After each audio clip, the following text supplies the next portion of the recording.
ശബരിമല സുരക്ഷയെ സംബന്ധിച്ചിടത്തോളം ഗുരുതരമായ അലംഭാവമാണ് ഈ സർക്കാർ വരുത്തിയിരിക്കുന്നത്. ശബരിമലയിൽ കേന്ദ്ര സേനയുടെ സുരക്ഷ കൃത്യമായി തന്നെ ഏർപ്പെടുത്തേണ്ട ഒരിടമാണ്.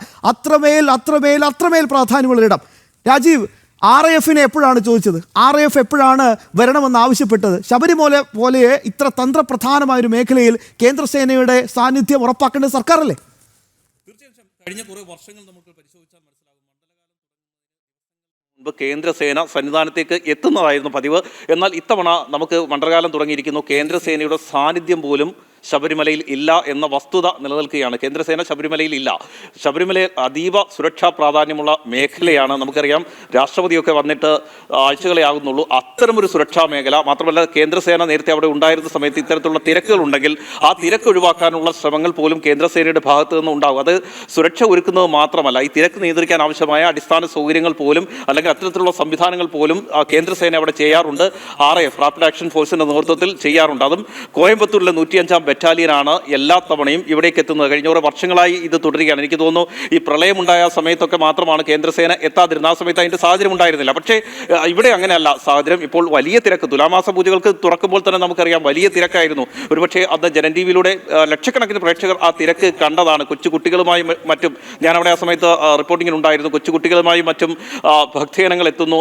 അവർക്ക് ദർശനം നേടാൻ വേണ്ടി മണിക്കൂറുകൾ കാത്തിരിക്കേണ്ട അവസ്ഥ. ഈ ഒരു അവസ്ഥ ഉണ്ടാകുമെന്ന് ഒരുപക്ഷെ ജനൻ TV എത്രയോ ദിവസങ്ങൾക്ക് മുൻപാണ് നമ്മൾ ലൈവത്തോണിൽ കൂടി പറഞ്ഞത്. പ്രേക്ഷകരുടെ ഒരു വികാരമൊക്കെ പൊതുജനങ്ങളിലേക്ക് എത്തിച്ചത് അല്ലെങ്കിൽ ഭക്തരിലേക്ക് എത്തിച്ചത്, അധികാരികളുടെ സമക്ഷത്തിലേക്ക് എത്തിച്ചത്. പക്ഷേ എന്നിട്ട് പോലും യാതൊരു തരത്തിലുള്ള സംവിധാനങ്ങളും ഒരുക്കുന്നതിന് കഴിഞ്ഞില്ല എന്ന ഒരു വസ്തുത കൂടിയാണ് അവിടെ നിലനിൽക്കുന്നത്. അതിൻ്റെ ഭാഗമായി തന്നെയാണ് ഇത്തരത്തിൽ ഒരു വീഴ്ച അവിടെ സംഭവിച്ചിരിക്കുന്നത് എന്ന വസ്തുത കൂടി നിലനിൽക്കുന്നുണ്ട്. ഏതായാലും ഈ കേന്ദ്രസേനയുടെ സുരക്ഷ ആവശ്യപ്പെട്ടിരിക്കുന്നത് 2 ദിവസം മുൻപ് മാത്രമാണ്.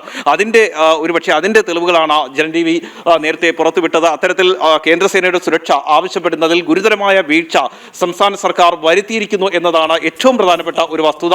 ഏതായാലും അതുകൊണ്ട് തന്നെയാണ് ഇത്തരത്തിലൊരു സംഭവം ഈ ശബരിമലയിൽ ഉണ്ടായത് എന്ന വസ്തുത കൂടി പറഞ്ഞു. രാജീവ്, കേന്ദ്രസേന ഇല്ലാത്തത് വലിയ പ്രതിസന്ധി ഉണ്ടാക്കി എന്ന് പറയുന്നത് ആരാ? തിരുവിതാംകൂർ ദേവസ്വം പ്രസിഡന്റ്.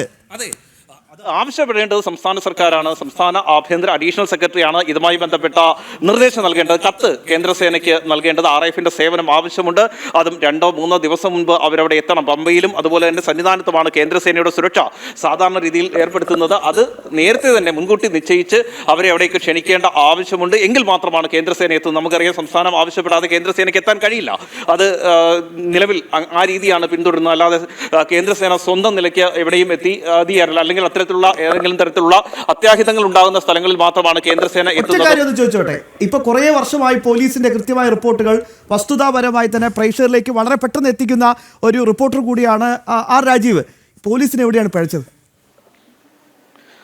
തീർച്ചയായും പോലീസ് ഇത് പ്രതീക്ഷിച്ചിരുന്നില്ല എന്നതാണ് നിലവിൽ പോലീസിൽ നിന്ന് നമുക്ക് ലഭിക്കുന്ന വസ്തുത. പക്ഷേ നമുക്കറിയാം, നമ്മൾ നേരത്തെ തന്നെ ചൂണ്ടിക്കാണിച്ചാണ് ഇത്തരത്തിലുള്ള പ്രശ്നങ്ങൾ അവിടെ ഉണ്ടാകും. പ്രത്യേകിച്ചും ഈ തുലാമാസ പൂജകൾക്ക് നട തുറന്നപ്പോൾ തന്നെ വലിയ രീതിയിലുള്ള തിരക്ക് അവിടെ അനുഭവപ്പെട്ടിരുന്നു. ആ സമയത്തും അന്ന് സംസ്ഥാന പോലീസ് മേധാവിയുമായി ഞാൻ നേരിട്ട് സംസാരിച്ചതാണ്. കാരണം അവിടുത്തെ ഒരു സാഹചര്യം കണ്ട് അതിൻ്റെ ഒരു ഭയാനകമായ ഒരു അന്തരീക്ഷം അവിടെ കണ്ടുകൊണ്ടാണ് സംസ്ഥാന പോലീസ് മേധാവിയെ വിളിച്ചത്.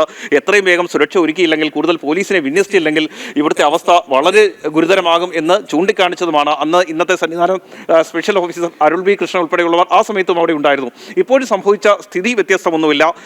പോലീസ് ഇത്രയും ഭക്തർ എത്തുമെന്ന് പ്രതീക്ഷിച്ചിരുന്നില്ല എന്നാണ് അല്പസമയം മുമ്പ് ADGP ശ്രീത്ത് ഉൾപ്പെടെയുള്ളവർ പറഞ്ഞത്. പക്ഷേ നമുക്ക് ഈ ഘട്ടത്തിൽ അങ്ങനെ അതിനെ കാണാൻ കഴിയില്ല. കാരണം എന്ന് പറയുന്നത്, ശബരിമല എന്ന് പറയുന്നത് എപ്പോഴും അപ്രതീക്ഷിതമായാണ് ഭക്തർ എത്തുന്നത്. കാരണം അവർ എപ്പോൾ എത്തും അല്ലെങ്കിൽ ഏത് രീതിയിൽ എത്തുമെന്നൊന്നും നമുക്ക് പ്രവചിക്കാൻ കഴിയില്ല. മാത്രമല്ല, ഈ രീതിയിൽ വെർച്വൽ ക്യൂ സംവിധാനമൊക്കെ ഏർപ്പെടുത്തിയെന്ന് സർക്കാർ ഇങ്ങനെ പറയുമ്പോഴും സ്പോട്ട് ബുക്കിംഗ് ഉണ്ട്. മാത്രമല്ല, ഇതര സംസ്ഥാനങ്ങളിൽ നിന്നെത്തുന്ന ഭക്തരാണ്. അവർ ഈ പറയുന്ന രീതിയിൽ വ്രതാനുഷ്ഠാനങ്ങൾ നോറ്റുകൊണ്ടാണ് അവിടേക്ക് എത്തുന്നത്. അവർ എത്തുമ്പോൾ അവർക്ക് അവിടെ ഒരു തടസ്സവുമില്ലാതെ അവർക്ക് ദർശനത്തിന് ആവശ്യമായ സംവിധാനങ്ങൾ ചെയ്യുക. നേരത്തെ അങ്ങനെയായിരുന്നു ചെയ്തുകൊണ്ടിരുന്നത് എന്ന വസ്തുത കൂടി നമ്മൾ മനസ്സിലാക്കേണ്ടതുണ്ട്. ഇപ്പോൾ ഏത് സാഹചര്യത്തിലാണ് ഇതൊക്കെ മാറുന്നത് എന്നതാണ് ഏറ്റവും പ്രധാനപ്പെട്ട ഒരു കാര്യം. അവിടെ ഭക്തർക്ക് ആവശ്യമായ അടിസ്ഥാന സൗകര്യങ്ങൾ ഇല്ലാതെ വരുമ്പോഴാണ് ഇത്തരം സംവിധാനങ്ങൾ പാളുന്നത് എന്നതും ഒരു പ്രധാനപ്പെട്ട കാര്യമാണ്. അപ്പോൾ വ്യക്തമാണ്, ശ്രദ്ധ മറ്റെവിടെയോ ആയിരുന്നു. തീർച്ചയായും അതുകൊണ്ടാണ് ഇത് മുഴുവൻ പാളിപ്പോയത്. തീർച്ചയായും ഈ അയ്യപ്പ സംഗമം നടത്തുന്ന ഒരു സമയത്ത് അയ്യപ്പ സംഗമം എന്തിനു വേണ്ടിയാണ് നടത്തിയത്? അയ്യപ്പ സംഗമം നടത്തുമ്പോൾ സർക്കാർ പറഞ്ഞിരുന്ന കാര്യങ്ങൾ എന്തൊക്കെയാണ്? ഈ അയ്യപ്പ സംഗമത്തിൽ പ്രധാനമായും സർക്കാർ മുന്നോട്ട് വെച്ചിരുന്നത് ശബരിമലയിൽ എത്തുന്ന ഓരോ ഭക്തനും അടിസ്ഥാന സൗകര്യങ്ങൾ ഒരുക്കുക എന്നതാണ് ഏറ്റവും പ്രധാനമായി മുന്നോട്ട് വെച്ചിരുന്നത്. പക്ഷേ അയ്യപ്പ സംഗമത്തിന്റെ യഥാർത്ഥ ലക്ഷ്യം എന്താണെന്ന് പിന്നീട് ഇങ്ങോട്ട് നമുക്ക് ചർച്ച ചെയ്യേണ്ട സാഹചര്യം ഉണ്ടായി. അതാണ് ഏറ്റവും പ്രധാനപ്പെട്ട കാര്യം. ആ രാജീവ് പറഞ്ഞ പ്രധാനപ്പെട്ട പോയിന്റ്സ് തന്നെയാണ് വീണ്ടും വീണ്ടും വീണ്ടും എനിക്ക് പറയാനുള്ളത്. ഇതിൽ ഏറ്റവും പ്രധാനപ്പെട്ട ചോദ്യം പമ്പാ സംഗമത്തിൽ കൃത്യമായി തന്നെ പറഞ്ഞത് രണ്ട് പ്രധാനപ്പെട്ട കാര്യമാണ്. ആ രാജീവ് പറഞ്ഞതുപോലെ അടിസ്ഥാന സൗകര്യ വികസനം വിശദമായി തന്നെ ചർച്ച ചെയ്തു. ഇനി അടുത്ത മണ്ഡലകാലം ആരംഭിക്കുമ്പോൾ ഒരു ഭക്തനും ഒരു പ്രശ്നം ഉണ്ടാവില്ല. കുടിവെള്ളം വേണോ, അത് റെഡി. ആ അടിസ്ഥാന സൗകര്യങ്ങൾ, ശൗചാലയം ഉൾപ്പെടെയുള്ള സ്ഥലങ്ങൾ വേണോ, അതതാ ശരിയാക്കാമെന്ന്.